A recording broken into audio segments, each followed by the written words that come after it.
Nah, sampai sini ini je lah kerja dia. Sebab kita tengok.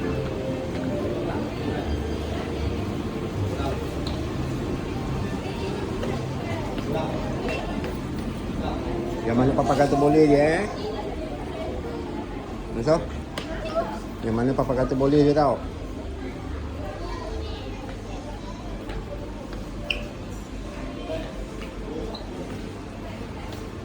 Tengok apa tu.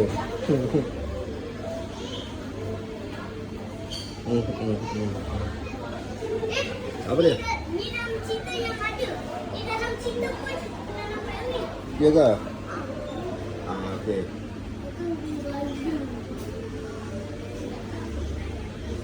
Mahal lah so.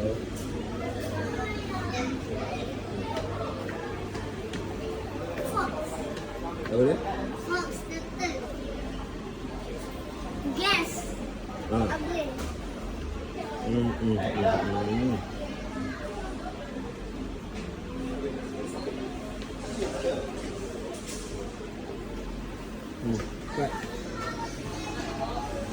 Kau cik apa ni?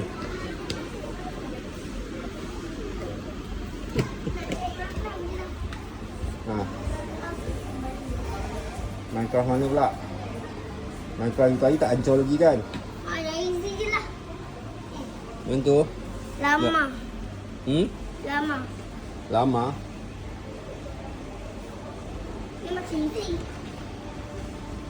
Mana yang ni ke atau yang ni ke? Yang ni ke? Yang ni ke? Yang ni ke?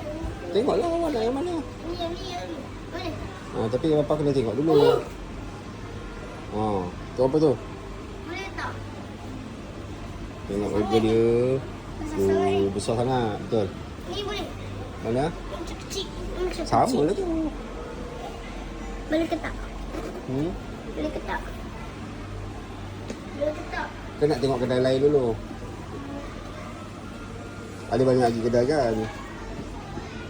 Kita tengok kedai lagi satu lah.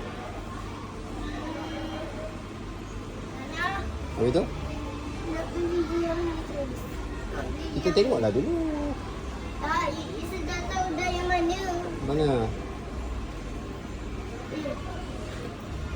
Situ depan-depan ni tak ada? Depan-depan ni tak ada? Yang sebelah ni sama Minecraft je. Nak Minecraft je.